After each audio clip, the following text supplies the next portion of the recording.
정돈을 하지 못하고 그랬던 것을 우리가 짧은 시간 가운데 계시록의 전반적인 분위기를 좀 이야기하고 오늘 또 아마겟돈이라는 아는 사람은 아는 아주 소문자자한 그 계시록의 주제 그런 것을 이야기하게 될 것입니다. 함께 잘 배우면 또 계시록도 이해하고 우리 시대도 이해하게 되지 않겠나 생각됩니다. 말씀 가운데로 우리가 기쁨 가운데서 잘 들어갔으면 좋겠습니다. 오늘 찬송을 부르면서 이전에 부흥회 때 많이 부르던 찬송가가 왜 그렇게 저에게 쫙 달라붙는지 제가 내가 체질이 부흥사 체질인 모양이다. 좀 우리 예본교회 목사를 어느 정도 이렇게 완결하고 난 뒤에 어디 기도원 가서 기도원 목사를 하면 좋겠다 그런 생각이 좀 들고 그랬습니다. 그리고 제 안에 굉장히 부흥사 기질이 많이 있습니다. 사실 그런 계시록 그래서 계시록 말씀도 부흥사들이 계시록 말씀을 많이 했는데 계시록 말씀을 잘 해보고 싶습니다. 여러분, 우리가 지난 2주간에 걸쳐서 계시록의 중요한 개념들을 거쳐 왔습니다. 4장에는 그 사도 요한이 하늘 문을 통해서 들어가서 예배드리게 된 하늘 예배의 장면이 나왔고 5장에는 그 하늘 예배의 결정적인 인물로서 어린 양 예수께서 등장하는 것을 우리가 지난 주일날 보았습니다. 그리고 이제 그 이후에 막간의 내용들을 다 제외하고 그 계시록의 큰 주제만 이야기하자면 6장으로부터 20장까지에 걸쳐서 3가지 큰 재앙의 시리즈가 연속됩니다. 7인과 7나팔과 7대접의 재앙이 이어집니다. 그리고 이 3시리즈의 재앙은 비슷한 구조의 연속인데 제가 새벽 기도에도 이야기를 했습니다만 4 더하기 2 더하기 1 이런 구조로 기본적으로 이렇게 되어 있습니다. 4 더하기 2 더하기 1 그런 구조로 되어 있는데요. 그래서 각 시리즈마다 맨 앞에 나온 4가지 재앙은 대체로 자연적인 재해에 관한 말씀이 많고요. 그 다음에 또 2가지 재앙은 어떤 악한 영들의 파멸, 악한 영계의 파멸 같은 것을 보여줍니다. 그리고 이제 6번째 재앙에서 7번째 재앙으로 넘어갈 때는 그 중간에 어떤 약간 휴식 같은 그런 장면이 조금 보이고요. 어쨌든 그래가지고 7번째 마지막 4 더하기 2 더하기 1에서 마지막 하나 남은 7번째 재앙은 악인들에게는 재앙이지만 신자들에게는 하나님의 돌보심이라는 인상이 매우 강하게 나타납니다. 그래서 7번째 재앙은 그냥 재앙이라기보다는 하나님의 정리, 그러니까 한 시리즈를 하나님께서 정리해 주신 하나님의 정리로 보는 것이 좋습니다. 마치 우리가 6일 동안 세상을 살고 7번째 날 주일을 맞아서 쉬는 것과 마찬가지로 그렇게 7번째 재앙을 생각하시면 되겠습니다. 대체로 그렇습니다. 오늘 우리가 읽은 본문 계시록 16장 12절로 16절은 이제 세 시리즈 나오는 3번째 재앙 시리즈인 7대접 중에 6번째 대접이 쏟아진 내용입니다. 아까 읽은 그대로입니다. 본문을 딱 펼쳐 놓으시고 보시면 되겠습니다. 7대접의 재앙은 앞서 나온 인과 그 나팔의 재앙과는 좀 다릅니다. 이게 마지막 재앙이거든요. 특히 6번째 대접이 쏟아졌을 때 6번째 대접이 쏟아졌으면 재앙이 쏟아져야 되는데 6번째 대접이 쏟아졌을 때 악인들은 재앙을 입은 것이 아니라 오히려 아마겟돈으로 모여들었다고 그렇게 말씀하고 있습니다. 그래서 오늘 본문을 지나서 16장 17절 이하로 가는데 17절 이하로 가면 이제 7번째 재앙이 시작되거든요. 그렇게 모였던 악인들은 전례 없는 큰 재앙을 입고 사실상 마지막을 맞이하는 것입니다. 그런데 그 16장 17절 이하에 나오는 일곱 번째 대접의 재앙은 매우 길게 이어져서 20장에까지 도달하게 됩니다. 쭉 20장까지 그러니까 일곱째 대접의 재앙이 쭉 이어져 간다는 것이죠. 거기에 대해서 조금 다르게 해석하는 이도 있습니다만은 제가 말하는 것이 대체로 여러분 이해하기에 나쁘지 않다고 생각됩니다. 여러분, 그리고 그 15장 1절에서, 그러니까 이 대접 재앙이 아직 시작하기 전 15장 1절에서 계시록에서 무슨 말씀을 하는가 하면 이 일곱 대접의 재앙이 이것이 마지막 재앙이다. 그렇게 밝혀서 말씀을 하고 있습니다. 15장 1절 한번 찾아보시면 됩니다. 그런데 마지막 재앙 시리즈인 이 대접 재앙은 말하자면 그렇게 15장에서 20장에 걸치는데 먼저 나오는 여섯 번째 대접까지는 빨리빨리 지나가서 16절에서 이미 끝납니다. 오늘 우리가 읽은 본문에서 끝나는 그 자리에서 여섯째 대접이 끝납니다. 그리고 나서 16장 17절에서부터 마지막 그 시리즈인 대접재앙의 마지막 재앙, 일곱째 대접의 재앙이 시작되는 것이죠. 그래서 20장까지 걸치게 되는 것이고요. 그러니까 마지막 재앙에서 정말 악의 뿌리를 뽑고 하나님께서 아주 결단을 내는 그런 장면을 우리는 보게 되는 것입니다. 그리고 나서 그런 다음에 21장과 22장에서는 정말로 천국, 새하늘과 새 땅을 맞이하는 그런 내용이 기록되어 있습니다. 그러니까 악인들에게 내려지는 재앙으로 말하자면 세 번째 시리즈인 일곱 대접 중에서 그 마지막 일곱째 대접이 가져오는 맨 마지막 재앙이 계시록에 나오는 재앙의 완결입니다. 그리고 나면 이제 새하늘 새 땅 오거든요. 재앙의 완결을 가고요. 우리는 오늘 16장 16절까지를 읽었습니다만 바로 다음 그 17절에서 수없이 이어진 계시록 재앙의 마지막 재앙이 시작됩니다. 그리고 그 마지막 재앙이 시작되자 그 시작되는 바로 그 시점에 악의 세력도 하나님을 대적하여서 막아서는 것을 볼 수 있는데 그 악의 세력이 어디에 진을 쳤는가? 거기가 바로 오늘 16장에 나오는 그 16절에 나오는 아마겟돈입니다. 16장 10절에 나오는 아마겟돈. 오늘 본문 13절을 보면요. 13절을 보면 세 더러운 영이 나오는데 하나는 용의 입에서 나오고 하나는 짐승의 입에서 나오고 하나는 선지자의 입에서 나온다고 기록되었습니다. 계시록에서 용과 짐승은 하나님을 대적하는 상징적 세력들입니다.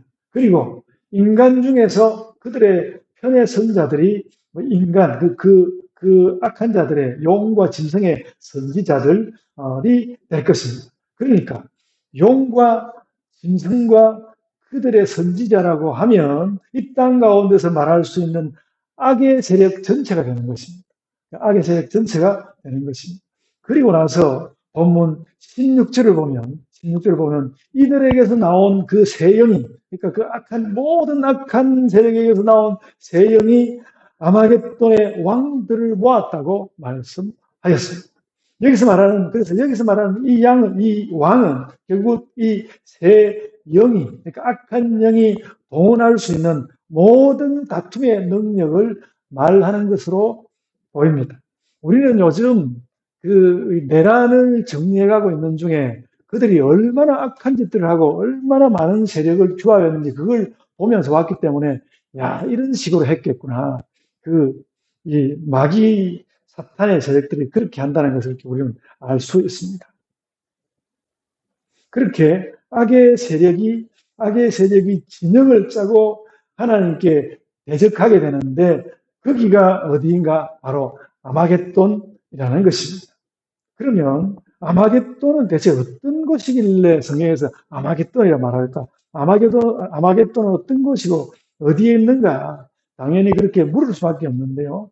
본문은 그 실마리를 우리에게 제공하여 줍니다. 이 아마겟돈이 히브리어로 그렇게 쓰여 있습니다. 성경에서 그런 말 잘 쉽게 쓰지 않는데 히브리어로 그렇게 말하고 있습니다. 그 말은 이 아마겟돈이 히브리어로 말하는 이스라엘 안에 있거나 아니면 이스라엘과 깊은 관계가 있는 곳이라는 것을 우리에게 알게 해 줍니다. 그래서 뭐 구약 성경 지명에 관심이 있는 사람들은 이 아마겟돈이 어디지? 이렇게 아마겟돈이 어디를 말하는지 어느 정도 알아차릴 수 있습니다. 이곳은 결국 그 무깃도라는 곳과 통하는 것인데요. 이스라엘에는 무깃도라는 아주 유명한 피비린내나는 전장, 피비린내나는 전장인 무깃도라는 곳이 있습니다. 이 무깃도는 원래 산은 아니고 나지막한 언덕으로 이루어져 있는데요. 그래서 현대에도 그 옛날에 이스라엘에 무깃도 있던 그 자리에 텔 무깃도라는 지명이 지금도 사용되고 있다고 합니다. 그래서 그런데 그 텔무깃도로 갈 때 그 텔이란 말이 아랍어로 언덕이라는 뜻이라고 합니다. 텔무깃도 그렇게 부른다고 합니다. 이거 무깃도가 언덕이니까 좀 더 그러니까 뭔가 좀 더 장엄하게 걷기 위해서 무깃도 언덕이라고 부르기보다 무깃도 산이라고 부르는 것 같은데 이 언덕이니까 당연히 어느 정도는 산이라고 불릴 수 있었을 것입니다. 그래서 이 산이라는 것을 히브리어로 하르라고 합니다. 하르라고 하고요. 그래서 그냥 무깃도가 아니고 무깃도 산이라 그러면 히브리어로 하르 무깃도가 됩니다. 하르 무깃도가 되는 것이고요. 이 히브리어 하르 무깃도가 헬라어로 읽히면서 아마겟돈이 되었다고 합니다. 그 두 사이에 뭐 어느 정도 차이 있는 것을 제가 무슨 자음접변 이런 말 붙여가면서 조금 설명할 수 있는데 쓸데없는 일인 것 같고요. 이건 아마겟돈이 되었다고 합니다. 이 무깃돈은 원래 이스라엘에서 아까 말씀드린 대로 이스라엘에서 가장 피비린내 나는 전장이었습니다. 그러니까 구약 성경의 전쟁터 무깃도가 이제 정말 최후의 전장 아마겟돈으로 오늘 성경에 나타난 것입니다. 그렇다면 이제 무깃도 이름은 이만큼 했고요. 그렇다면 이 무깃도는 어디에 있는가? 제가 이제 그 삼손이나 다윗을 설교하면서 두세 번은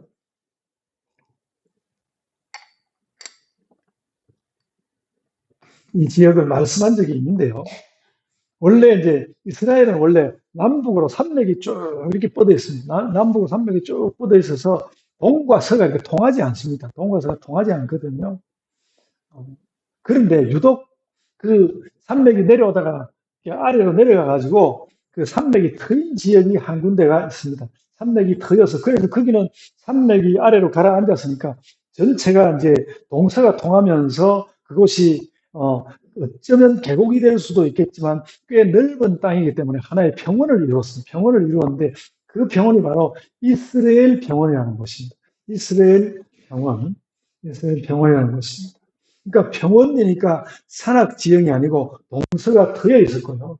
그래서 이스라엘에서 전쟁을 하려고 하는 나라들은 자주 이스라엘 평원에 신을 쳤습니다. 그러니까 애국, 아수르, 블레셋 같은 나라는 다 그랬고요. 그러니까 그 이스라엘 병원 가운데서 특별히 무깃도가 또 그 중에서도 아주 전략적으로 중요한 곳이었던 것 같습니다. 그래서 여러분, 예를 들어서 유다에 좋았던 왕, 요시야 왕은 애굽의 왕, 바로 느고 왕과 싸우다가 전사하였는데 이 무깃도에서 전사했습니다. 무깃도에서 요시야 왕이 전사하였습니다. 정말 이스라엘 역사에서 피비린내나는 곳이었습니다. 계시록은 하나님께서 악을 물리치는 전장을 이 무깃도라는 이 이름으로 아마겟돈이라고 불렀습니다.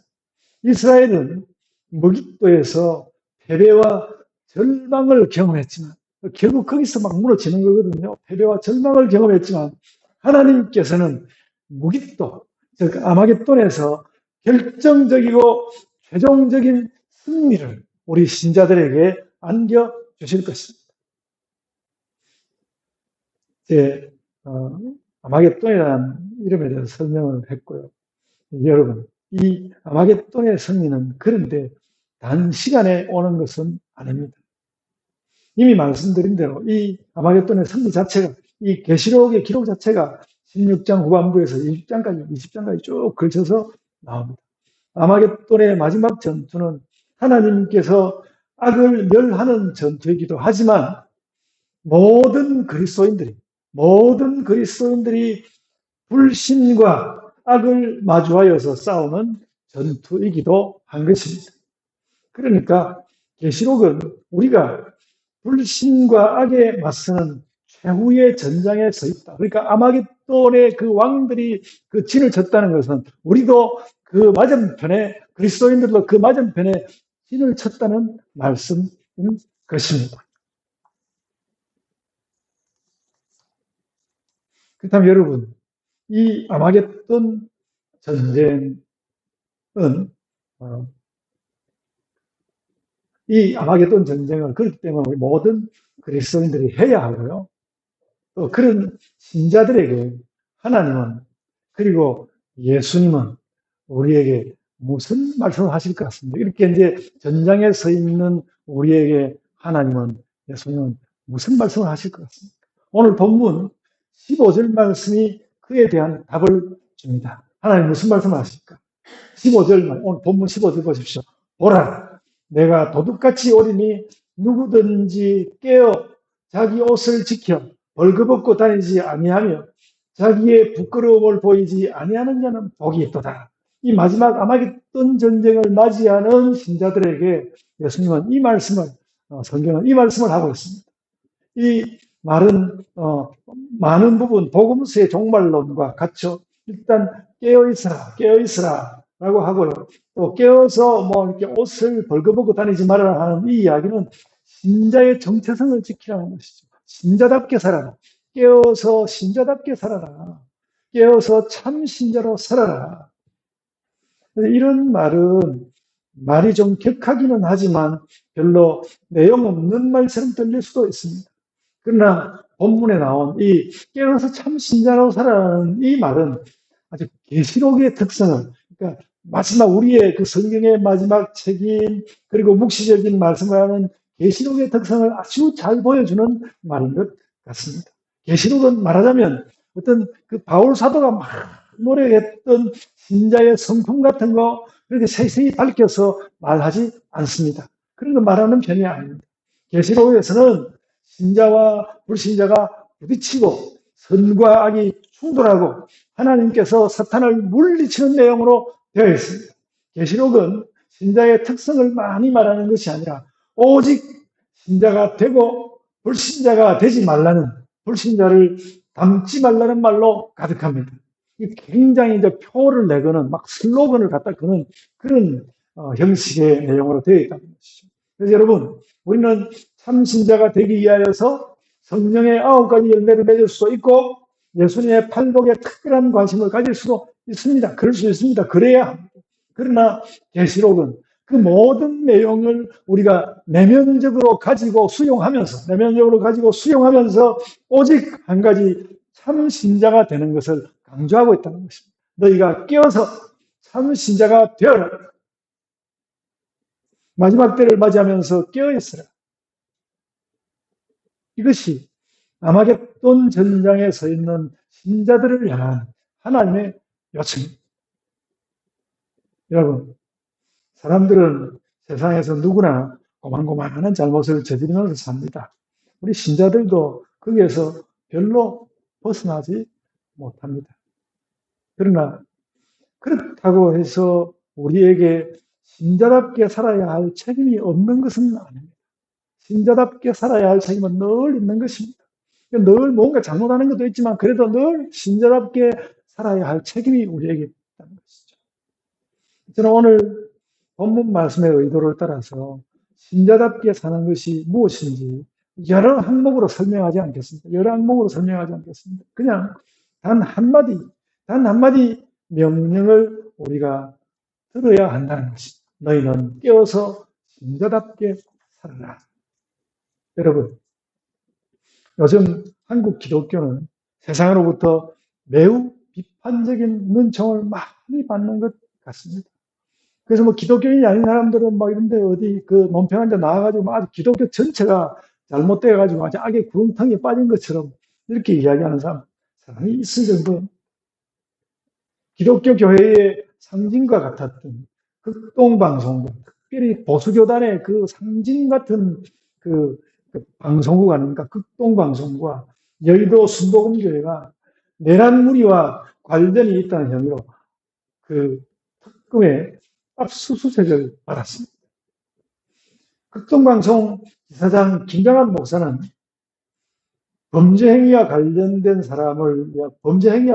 어떤 사람을 위하여서 기도했다는 말을 너무 쉽게 내뱉으면서 할 수 있죠, 할 수 있죠. 근데 그 말을 너무 쉽게 내뱉으면서 그것도 못하게 한다면 공산당보다 더 나쁘다는 아주 그 나쁜 말입니다. 아주 나쁜 말을 설교 중에 하였습니다. 어떤 다른 사람들을 비방하려고 할 때 공산당과 비교하면서 공산당과 비슷하다고 비난하는 그것은 늘 극우 인사들이, 그러니까 하나님을 제대로 안 믿는 극우 인사들이 하는 오래된 습관인데 그 김장한 목사의 입에 그것이 아주 입에 딱 달라붙어 있고 배어 있다는 걸 제가 알고 깜짝 놀랐습니다.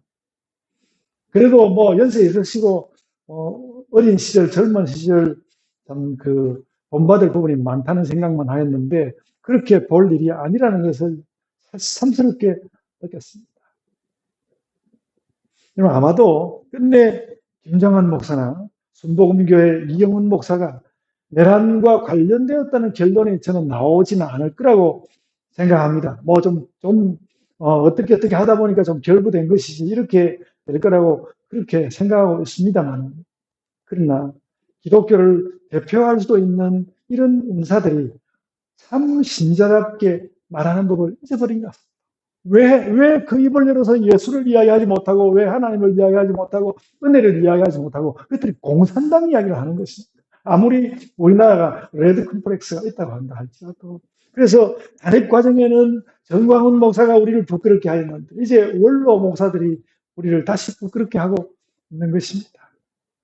다행히 어제인지 그제인지 뉴스에 총리가, 그 총리의 형님이 목사님이거든요. 김윤옥 목사님이라고. 총리가 그 기독교 대표들을 만나서 부드럽게 하기 위해서 굉장히 노력하고 있는 것을 보았습니다. 그래서 이제 어떤 구시대의 원로가 아니라 오늘 현재의 중심부가 잘 해주기를 기도할 밖에, 뭐 어떤 목사님이 믿을만하다 이런 것보다도 그들이 잘 해주기를 우리 한국 교회 모든 신자들이 지금 기도해야 하는 것 같습니다. 기도해야 할 때에 와 있는 것 같습니다. 아마겟돈의 자리에 정말 우리가 서 있는 것 같습니다. 그래서 우리 자신을 위한 비판을 내적으로 외적으로 많이 해야 하는 것 같습니다. 그래서 어쨌든 그래서 신자가 신자다워야 되니까 교회도 교회다움을 잃어버리면 안 되겠다는 것이죠. 그렇게 되면 소금의 맛을 잃어버리면 바깥에 버려져서 밟힐 뿐이라고 예수님이 말씀하지 않았습니까? 그래서 여러분, 교회 스스로의 잘못이 그렇게 뼈 아프기는 합니다만은, 또 뭐 이 아마겟돈 전쟁은 오직 교회의 잘못 이런 이야기만 하고 끝내고 싶지는 않고요. 마지막 아마겟돈 전쟁을 교회의 내적 투쟁으로 두지 않고 교회 바깥의 일도 한번 좀 짚어보려고 하는데, 자, 그래서 뭐 이 아마겟돈이라는, 그러니까 어떻게 보면 이제 신약 성경을 끝닫는 부분에서 아주 큰 주제로 주어진 이 아마겟돈이라는 주제에 설교를 하면서 나는 얼마나 엄청나게 아마겟돈을 설명할 수 있을까. 그래서 한 주간 내내 참 고민이 많았습니다. 어떻게 이 아마겟돈의 이 무게를 설교 가운데서 말할 수 있나.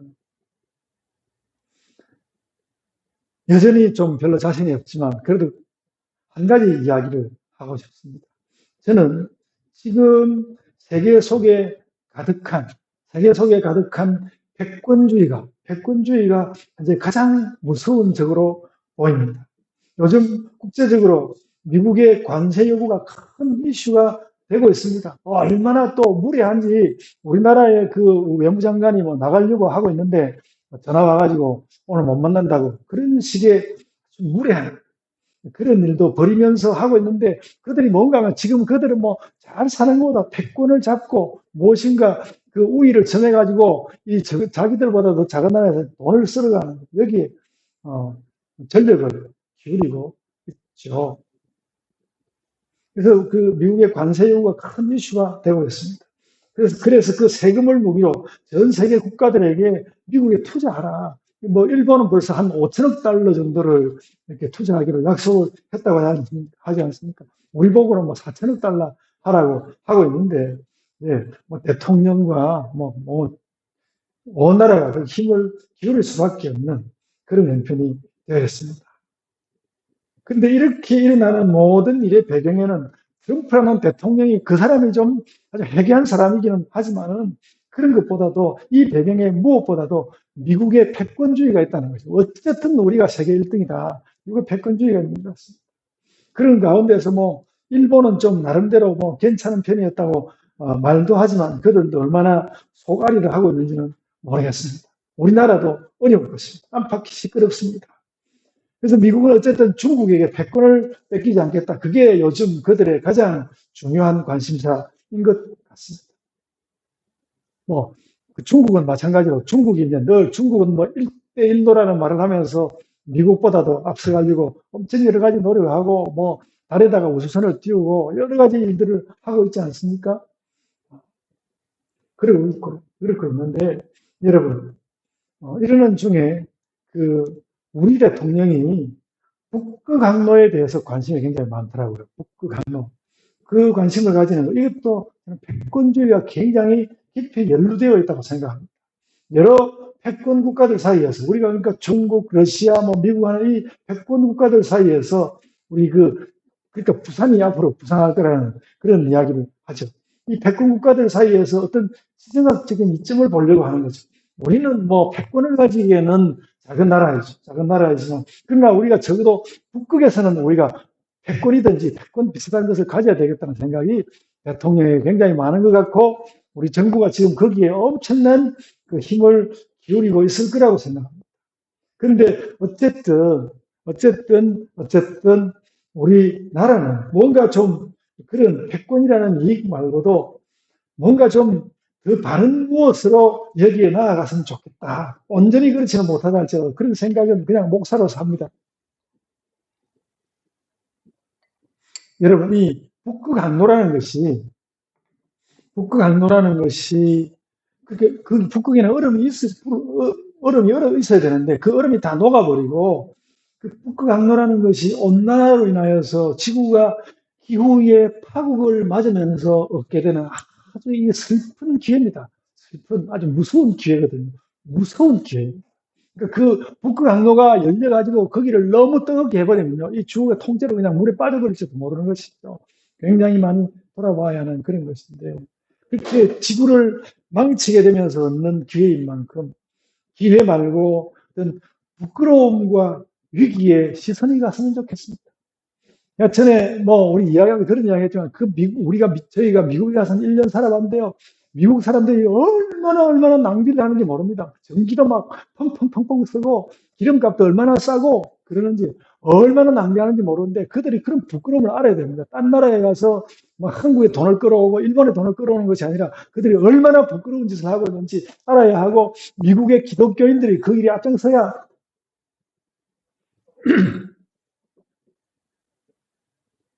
기회 말고 부끄러움과 위기의 시선이 우리나라 국민들도 그래야 하고 우리 기독교인들도 그래야 하는 것 같습니다. 국가들이 패권을 다투지 않겠다는 입장, 국가는 그렇게 하지 못할 때니까 교회가 자꾸 국가를 그러면 좀 가라앉히면서 가야 합니다. 국가를 가라앉히면서 가는 그런 역할을 교회가 해야 하니까 교회가 생생하게 살아있어야죠, 사실은. 여러분, 작년 가을에 여러분들 다 모르시겠지만 작년 가을에 우리나라에서 로잔 언약 서울 총회가 있었습니다. 이게 국제적으로 굉장히 큰 행사거든요. 그러니까 어떤 좀 그래도 좀 깨어나려고 하는 보수권 교회의 전 세계 보수권 교회의 총회입니다. 굉장히 큰 집회였는데요. 여기서도 여러 문제가 있었고요. 여기서도 이제 좀 벌써 이제 그 로잔 언약도 기득권이 되어 간다고 하더라고요. 기득권과 개혁 세력이 부딪히고 그래서 총회가 끝났는데도 지금도 논쟁 중인 것 같습니다. 별로 사회의 주목을 받지 못했지만 교회에서 중요한 일이었고요. 바로 이런 모임에서 말하자면 교회도 이런 모임에서 교회가 어떤 국제적 패권주의 같은 이런 것을 교회의 의제로 다루어서 교회 총회의 의제로 다루는 것이 필요했을 것이라고 봅니다. 제가 거기를 자세히 살펴보지 않아서 모르겠습니다만 그래서 여러분 우리가 그런 질문을 마지막으로 하는 것이죠. 이런 패권주의의 시대에 복음은 대체 무엇일까? 복음은 대체 무엇일까? 그래서 제가 여기에 대해서 뭔가 참 답해야 하는데 답할 말이 매우 빈약하다. 그런 것을 느낍니다만 그래도 오늘 계시록의 말씀에 귀를 기울일 때, 계시록 말씀에 귀를 기울일 때 패권주의 시대의 복음은 무엇인가? 특별히 신자들을 향해서 깨어서 신자답게 살아라. 그러니까 패권주의 시대를 맞이하고 시대가 이렇게 엉망이 되어 간다고 본다면 깨어서 정말로 모든 면에서 신자답게 살아라. 그래서 그 신자다운 삶을 기반해서 그 신자다운 삶을 기반해서 사회에서 할 수 있는 말을 하여라. 제가 그래서 너무 가슴이 답답하고 그래가지고 그 이전에 문익환 목사님 같은 분이 그 활동하고 그렇게 했던 그 NCC가 요즘 어떻게 되는지 찾아봤더니 그 NCC 거기는 굉장히 또 이제 어떤 활동 같은 것이 위축돼가지고 뭐 별로 그 활동에 대한 이야기도 별로 없고 그런 중에 있는 것 같았습니다. 제가 어떤 기회가 되면 제가 뭐 형편이 허락하면 교회 은퇴 이후에 그 NCC 가서 활동하고 싶은 마음이 원래 좀 있었습니다.